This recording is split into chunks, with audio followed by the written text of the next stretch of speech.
Mm, mm. You know, all right. Before I get into um this the main topic of this video, let me address just a couple things. Um, First off, the move by Kevin Durant was weak sauce. Yes, it really was. Let me see. Second of all, uh, I wish nothing but prosperity towards people, towards officers who genuinely are into doing their job. Crooked officers, I mean, there's no respect. There's nothing else out there.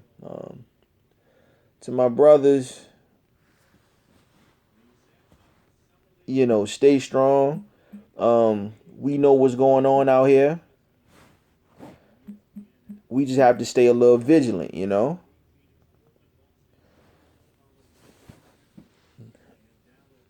There's not much I can say on it. I mean, there's a lot that I can say on it, but sometimes, you know, man has to mince his words. But I'm gonna keep that short. What I want to get into, though, um,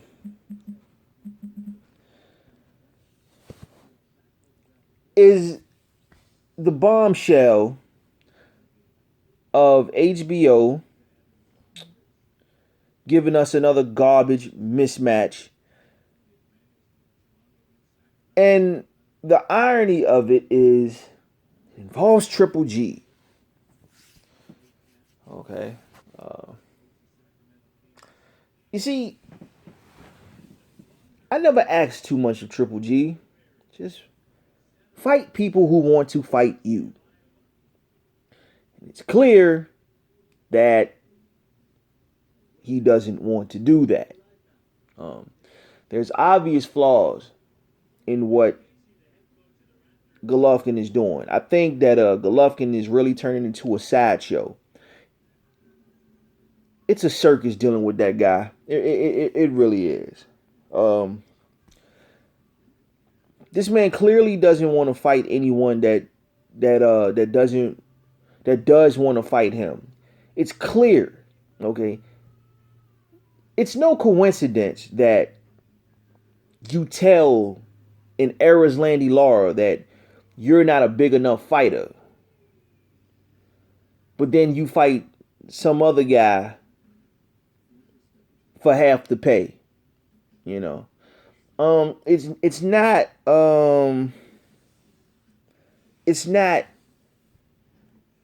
a coincidence that a fighter like Laura wants to come to 160 to fight you. You reject him, but you pull up Gabe Rosado from 154 and fight him at the full weight limit of 160. Okay? That's not a coincidence. It's really not. Right? So it's becoming more obvious, and this is a disturbing trend. This is a very disturbing trend coming from Golovkin. You know, Golovkin said he'll fight anybody from 154 to 168, 175. Ward comes calling. He shoots it down. Right? He shoots it down. You know, I backed Triple G up. I backed up Triple G. I took his word for it. I didn't think that he should have had to fight Canelo at a catchweight. If Canelo is the middleweight champion of the world, then he should defend it at 150. Not 155. He should defend it at the full weight limit of 160. Especially since he came in at 180 against Amir Khan, right? Okay. So I defended Golovkin on that one.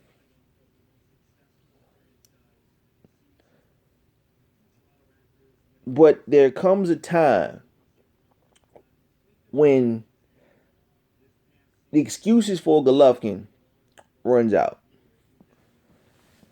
And the gloves are off with Golovkin. I will no longer support any of his fights until he fights somebody of relevance, okay? That means I will not support this farce and this trash fight that he has with Kell Brook. Now, Kell Brook is on my garbage fighter list also, right? I backed him because Amir Khan, for some reason, still urinates on himself whenever that name is mentioned. But at least he manned up this time and he said, look, a Kell Brook fight is not going to happen. He admitted he was scared, and I'm cool with that. Okay? Now let's break down this, this Triple G Kell Brook fight. Again, I won't be supporting it. If it's on pay-per-view, I'm not paying nothing for it. If it's on HBO, I'll look at it over somebody else's house. But me personally, I am not going to look at it from the comfort of my own home and give HBO sponsorship and viewership from my home. It's just not going to happen. That's just what it is.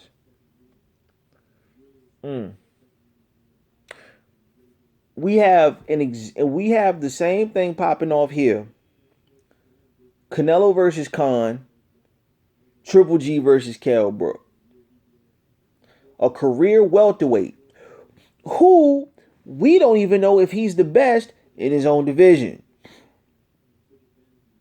Who has never fought at 154 again, bypasses 154 to fight at the full weight limit of 160 pounds. Let me say that again. He's fighting at the full weight limit. All right? At best, Kell Brook is going to come in that thing. When he rehydrates, he'll rehydrate to 165, maybe 170. Maybe. Doesn't matter. I saw his fight with Carson Jones. The man could barely take a punch when Carson Jones was tagging him. And full-fledged middleweights can't take a Golovkin punch. So you would be hard pressed to convince me that Kell Brook has any chance of getting past the 6th round, which we know he's not. Okay, this was an overmatch. This man Kell Brook is overmatched, and nobody, not even Kell Brook, gets cool points for me for taking the fight. Amir Khan didn't get cool points for taking this fight, and Kell Brook won't get cool points for taking this fight. Canelo Alvarez won't get cool points for knocking out a fighter 2 weight divisions lower than him, and neither will Golovkin. Straight up. All right.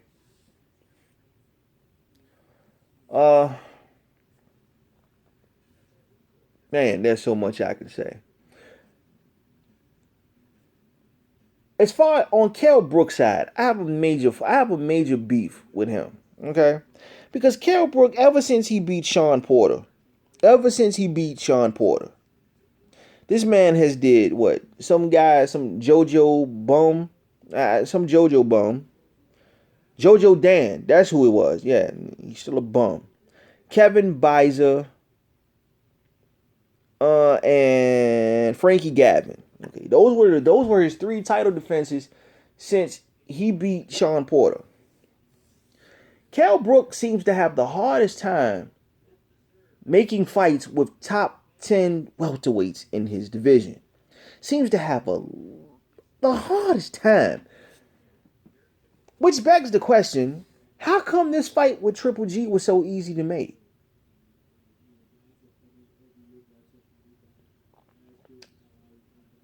Okay? This fight with Triple G was so easy to make. I'm trying to figure out. He can't make fights with Timothy Bradley. He can't make fights with Jesse Vargas. But for some reason,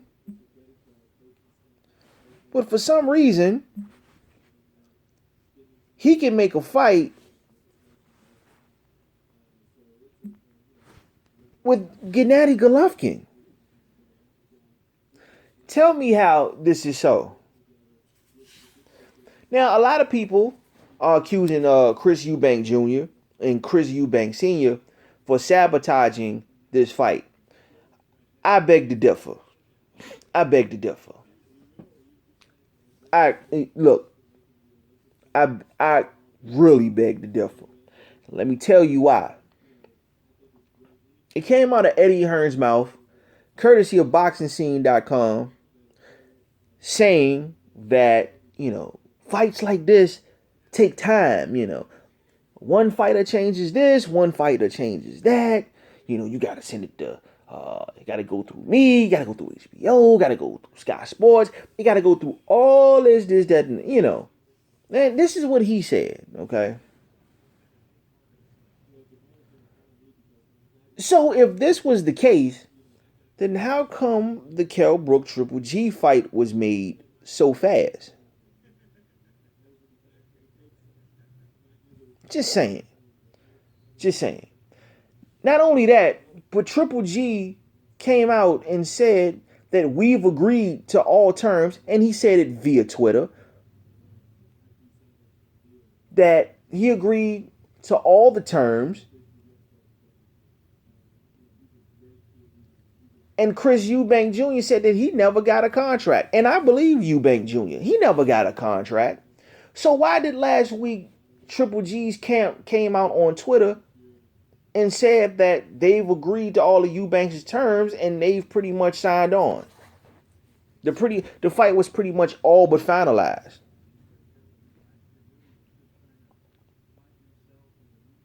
Now all of a sudden, Eddie Hearn comes out and said that Eubank Sr. screwed up the fight. But Triple G on Twitter says, or whoever is handling his Twitter says that we've agreed to everything.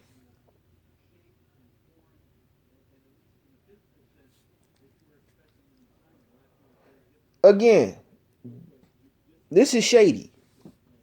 A lot of this stuff that's going on is mad shady. Mad shady.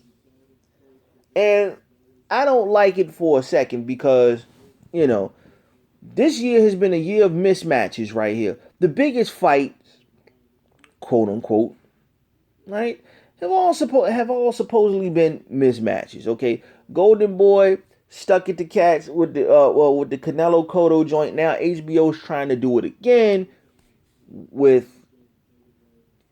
Kell Brook versus Golovkin. This is a trash fight. Nobody gains anything from this fight. We all know that Golovkin is going to beat the tar out of Kell Brook. It will surprise me if Kell Brook gets past the 6th round. So what does Golovkin gain from this? I thought Golovkin was trying to unify the middleweight division. We know that's not to be true. He's not doing it. He's not even trying. He's not trying. And even if he can't get the fighters, my God, fight people who really want to fight you. Fight people who really want to fight you. But Golovkin doesn't want to fight people who want to fight him. He has a track record of avoiding the people who want to fight him. Add Eubank to that list. Because Eubank has came on Twitter and said, I've never seen a contract. But yet, we're just supposed to believe everything that Eddie Hearn comes out of his mouth and how Eubank Sr. messed up the fight and this, that, and the other. Whatever, man. Whatever.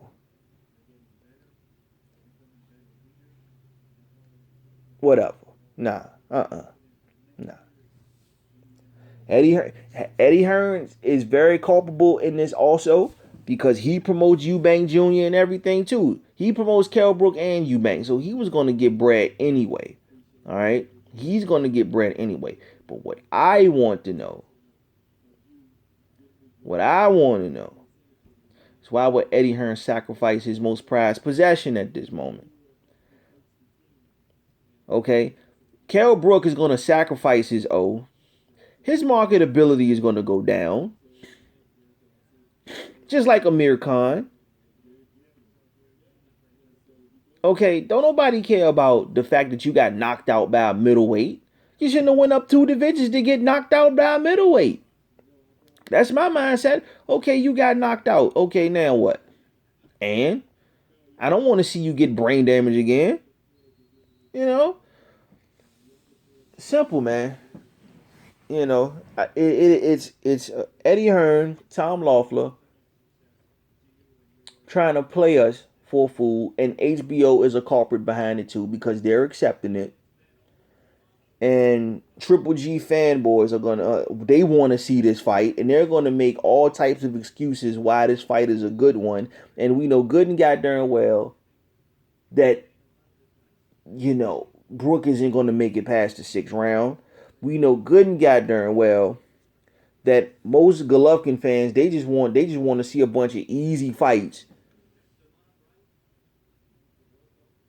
right? They want to see a bunch of easy fights for Golovkin so he can ride off into the sunset undefeated, and then they're gonna try to compare this guy to Hagler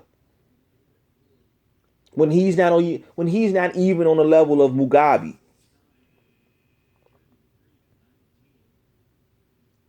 That's what they're trying to do. No, I ain't falling for it. This is a trash fight. This fight should never happen. Nobody benefits from this. This is a straight money grab. This is trash. Nobody's trying to unify nothing. This is a whole duck. This is a duck fest. This is a duck fest. Every weight divisions exist for a reason. You know. But I was amped up earlier. I was amped up earlier, boy. But I'm calm now. So you're gonna get this one. I'm done. I'm done with Triple G. I'm no longer supporting him until he gets into the ring with a worthwhile opponent. Okay. Until he fights somebody that actually wants to fight him, I'm not trusting him. I can care less. It is what it is. You know. Oh boy. That's my video, man. Till the next time, AC, I'm out.